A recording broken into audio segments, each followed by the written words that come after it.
Sam Raimi is back directing his first R-rated movie since 2000's The Gift. And if you're looking for something that is equal parts Castaway with Misery with some Lord of the Flies thrown in there, this one is for you. And before I get into it, hi, I'm Chris, your friendly neighborhood Baba Duchess. This is my horror channel. Today I'm talking about the new movie Send Help.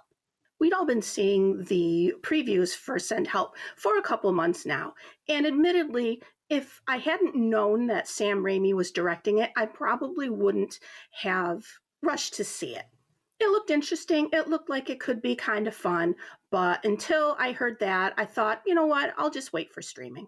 But with Sam Raimi at the helm, I knew that there would be some fun to be had with this one, and I was not disappointed. The plot is pretty simple. A very overachieving and yet undervalued employee gets stuck on a deserted island with her horrible boss after their plane goes down on their way to a big murder meeting. She takes charge of life on the island while her injured boss tries to keep the same dynamic they had in the office. She lets him know very quickly that that dynamic is over. One of the things I really liked about this movie, especially in the beginning, is that it really takes on that obnoxious, toxic bro culture that is in a lot of these offices. There are no two ways about it. Her boss, Bradley, is a horrible person. He's just inherited his father's company. He doesn't really care about it. He's just going to hire whoever he wants, whether or not they are qualified for the job.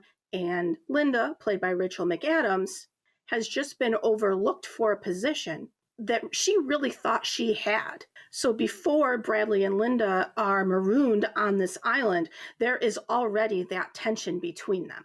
She feels slighted, and he just treats her like a joke. We don't spend a whole lot of time in the office, just enough to establish these two characters and their relationship with one another.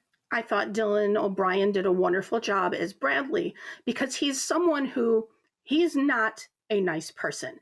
And you need to really buy that he is just this wholly obnoxious jerk.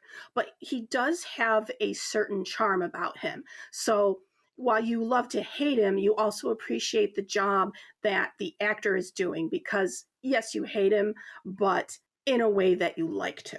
And Linda, played by Rachel McAdams, is someone that, yes, you do feel bad for her in that she is doing all of this hard work and not being recognized for it.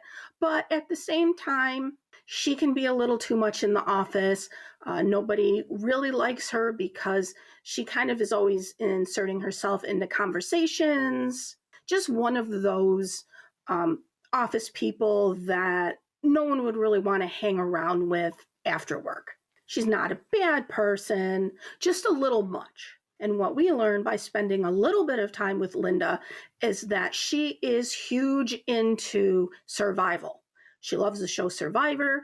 We see in her apartment, she has all these books and things about all these life-saving things to do if you are stranded somewhere, things like making knots and how to make a raft and all these survival tips for wherever you are in the wilderness. So they establish that pretty quickly and without a lot of unnecessary exposition. It's always awkward when the writer tries to shoehorn a conversation in the middle of a movie that explains something like that. So here we pick up on, okay, she's really into this. She's really studied this. It makes sense that when they crash on the island, she would know these things to do. And what the meat of this movie is watching how the relationship between Bradley and Linda kind of morphs and changes. He starts to maybe have an odd respect for her. She learns a couple things about him that makes him seem like maybe less of a monster. And all the while they do this without that kind of will they, won't they aspect, which I really don't think has to be shoehorned into every situation where a man and a woman are stranded together. I like that that wasn't even a thought. And of course, he's trying to manage the situation like he would as if he's in the office. And she's saying, no, I know what we need to do. You don't. You are completely out of your element. Forget it, Donnie. You're out of your element. And I'm going to make sure that we live to get out of here. And of course, being injured, he doesn't really have much of a say anyway. You can see where this is someone who is not used to not being able to call the shots. And while this movie is not an out-and-out comedy, it does work within that tone. And I think it's because the situation that the two main characters find themselves in is very outlandish. And of course, with this being directed by Sam Raimi, you know that he is going to inject his own brand of humor, whether it's through visuals or how people express themselves. And he definitely delivers with the Easter eggs for the Sam Raimi fans. Now, I missed the infamous Evil Dead car, but I did read up that it is in there. He also used the famous Evil Dead camera movements when there was a boar hunt going on. And is it really a Sam Raimi movie if there are not just buckets and buckets of puke? I love that he just leaned into his roots and still finds a way to use it and have it be appropriate to the situation.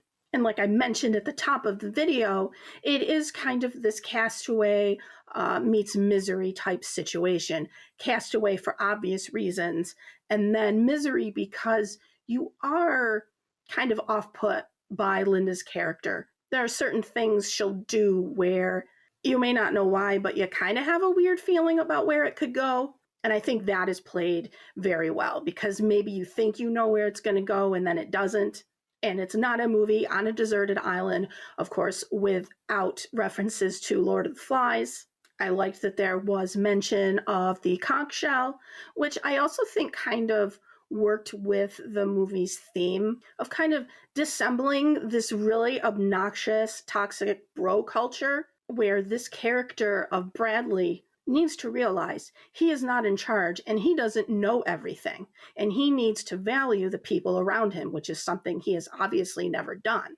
And without getting too deep in the weeds, you could even apply it to like a broader theme of feminism. I know for some people it's a dirty word. It's not with me, so I'm going to keep going. But Linda is someone who knows what she wants, knows what to do, and she is not going to have someone belittle her, especially in this situation. And she is with someone who needs to learn that lesson. I think that's why I liked that small moment with the conch shell, because in Lord of the Flies, it's one of their rules where whoever has the conch, whoever holds it in their hand, is the one who gets to speak, you know, basically the one who has the power. And I kind of saw that as a nod to the change in that power dynamic as far as Bradley was concerned. It was just a way of saying, okay, she is in charge. But overall, it's a fun time. Am I reading too much into it? Yeah, sure, I probably am. But I do like when a movie can be, you know, very simple and you can just take it at face value. Or if you're nerdy like me, you can read a little bit more into it. The music is done by Danny Elfman, who worked with Sam Raimi on A Simple Plan. And I know most people, when they think of Danny Elfman, they think of that kind of oompa big, like, band music that he was famous for with the Tim Burton movies, and fair enough. But I think it's also good to remember that he can do so much more stylistically. So I really liked hearing something different from him. It was also a nice surprise in the beginning of the movie to see Dennis Haysbert pop up. I did not know he was a part of this movie. It's not a huge part, but it's always fun when someone like that pops in a movie and you're like, okay. But it is a simple, solidly made movie that has Sam Raimi's stamp all over it. My biggest criticisms, one is it felt a little long. It's almost 2 hours, and towards the end, I was kind of ready for it to wrap up. There was maybe one scene that went on just a couple minutes too long for me. And also, I know that this was made for 3D, and we really didn't need that. It wasn't as off-putting as some other movies have been when they make it for 3D, but there were a couple of obvious moments, and that also lent itself to some wonky CGI. Again, I'm not against CGI completely, but there were a couple times where I don't know, there could have been a way to do some of it practically, but I also know that this probably did not have a big budget. You work with what you have to work with. But I did take a little bit off because of that 3D. It did not need to be made in 3D. So I'm giving it 3.5 top hats. This is solid Sam Raimi. You've got your gore, you've got your humor, you've got a simple story. You have two leads that, even if their characters aren't 100% likable, they are very likable in those roles. I heard that so far it's been having a good weekend box office wise, and we love to see that. I'm hoping that in my next video, you will be watching it as I'm in my new set. No promises. It might be a video after that, but I am working on it. I've gone a little longer than I've wanted to between videos. I do have some ideas besides reviews for videos that will be coming out soon. But if truth be told, I've been honest with my struggles with anxiety and depression before. And just with everything that has been going on in the country, it was just really hard for me to sit in front of the camera and just talk about horror movies. It felt irresponsible, even though I know we all just have to keep on going and don't let the powers that be take away from us the things that bring us joy. But yeah, things are rough out there, and it's hard to see what's going on. I know a lot of us are trying to do whatever we can in actions, both big and small. I'm going to leave some links in my description box of places where you can help out the people of Minnesota, the people of Maine who are really on the front lines, really standing up against a lot of the horrible things that are happening in the US right now. It's easy to feel helpless when you don't live in those places and, maybe you're not able to actually go to a protest. But there are things that you can do. You can donate your time or money, or if you can't do those things, call your reps, email your reps. And if you need time to back away from it for a little while, that's okay too. You need to take care of your mental health. If you don't have that, you're not going to be of use to anyone, and least of all yourself. I have to say that going to send help really helped me break out of this funk that I've been in. On top of everything that's been going on, it has been so cold. I live in the Northeast and we are very used to cold, but it has been so cold for so long, and it really is just getting oppressive, especially when it is 0 degrees and then it starts snowing, and then you can't really go anywhere once it starts snowing because that's when you get black ice.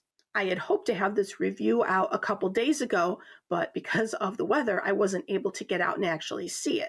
So not even being able to get out and, take a break for a little while just really got to me as well. So going out and taking some time away for a little bit and watching a movie and then coming home and filming this has just given me a way to focus on something else so I can keep standing up however I can. So I will leave those links for you. Any little bit helps. There's a lot of people out there doing really great work, and we need to support that.